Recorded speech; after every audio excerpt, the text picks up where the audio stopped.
Gili thinghnai channel lo thlir thin tu te chi bai ule ka channel la subscribe lo te lo subscribe tu le like le comment te lo pe thin turin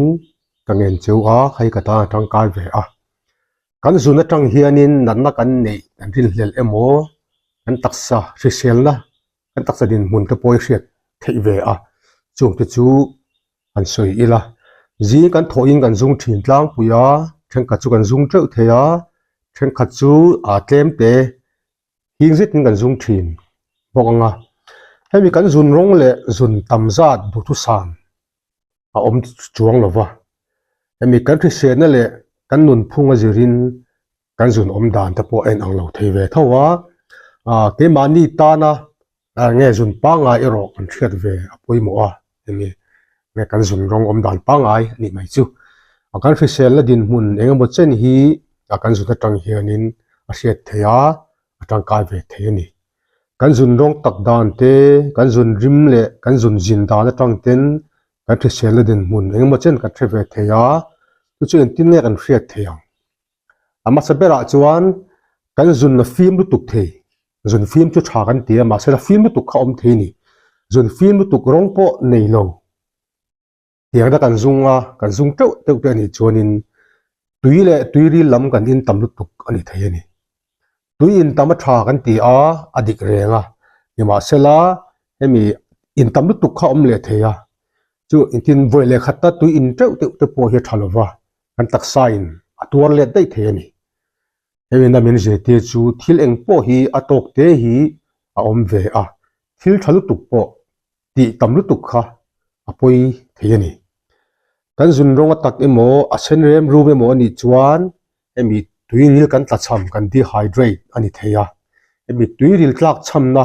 kan ti mai dehydration hian taksa khong thalo tam tak ani thei ani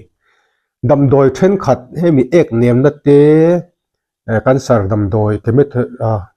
then khat te le vitamin e te hia ewangin zun te hi a hring deuh emo pol deuh a hring pol te mai ang ti hian na om theia damdoi engma ai si lawa kan zun te alo hring emo pol deuh phut emo ni chuanin in entir thang vitamin C te carrot bulsen serthlum ang te kan ei tam hian akan zun hi a eng po deuh emo serthlum reng emo ani theia ei hi thil pa ngai ni a damdoi e zirin zun rong adang lam thei poka e gi thil pa ngai ani kan zun rong alo duk deuh emo nge au buang deuh emo ani chuan hemi kan thin le emo mit lam emo a har sat na kan nei ani thei poka in entir tha ang in kan zun apo emo anu deuh phut ani chuan kan zuna phosphates atelet ani theia hei hi kala lungte om ma huai ani thei ani in zun ko nan da hrik om te po ani thei poka are lova emi zun zonga ser thip emo zun chok sak emo om chuan in entira zun paste po te tha ani chuan kan zun rim chevia wani chuanin zun ko nan na hrik om nai om UTI kan tiang hi ni theia zun ko nga nan na hrik oma chuan hemi zun zonga ser mor sahem hemte om theia khuwa sik theia in votin kan khur thin kan plun theia hemi te kong na le kham te poi om the ni in kan zun rim athum hemi chini rim te mai o tiang ani chuanin zun thum nat na emo thin nat na emo chin chia na ani thei ani nge yang tin ro ani lo in zan lama te zu te mi in teu chuan zinga zun rim chhle theia a hei chu zu in tam wa khani a chuan kan thil eile ina zirin kan zun rim te po a che thei tho a entinan asparagus ei tamte le coffee in tamte pon zuna rim che thei in zong tra ei teu pon zun te po rim che thei tho ani entin heng te chu thil pa ngai ni in tui sik le thil tui ri lam in tam chuan kan zung sing a kan zung tam boka he po thil pa ngai tui sik le thil tui ri lam in tam si lova kan zun na chuak sek ani chuan emi phing na tho emo emi zun konga nan na hrik om emo phing long emo zun thum nat na emo te po ani thei to kha in entirin kan fin fia kan confirm poi mo ang chuan mi pa chuan mi abik takin upalama zun chuak sek hi mi pachi bom kan ti mai hemi prostate gland hemi vung hi ani theya tin meichhia chuan zun konga natna hrik om nai om kala lungte om tiang te pawh kha ani thei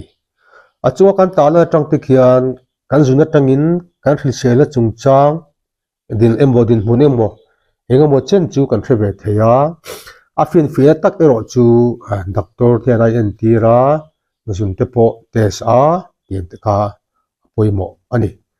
kan taksa he chiang turin hemi kan taksa te poi kan chik pe ve angaya ngai samlutuk te hi a thalawa tin ma ni te pawh kan zir ve bok angaya lekhabu te hrisel lampang lekhabu te pawh hi chhia tam ve a tha a ke point hei pathian khawai zara hrisel na lam lekhabu pali lai te siam ve to a lekhabu chhiar te hi tin hrisel na kherlo tin hriata ti zau turin lekhabu te chhiar tamila pafing nufing paron tlak nuron tlak inani a social media ten thil tha tak tak te le bengba thla tak tak te kan hmu a chu ti rualin thurin tlak lo thu por poleng mai mai te pawh hi social media hian dar sa em ti kha hre ila chu bangin social media kan thil hmu le hriat le kan chhiat te eng te hi fin fi alo chuanin rin ngot to lo ni a social media kan thil hmu le hrian reng reng te hi fin fi ma support ila kha athani kha kan zun inenge min hril zuna tanga thil kan hriat thei chungcha kan soi thei tlen pe chu te se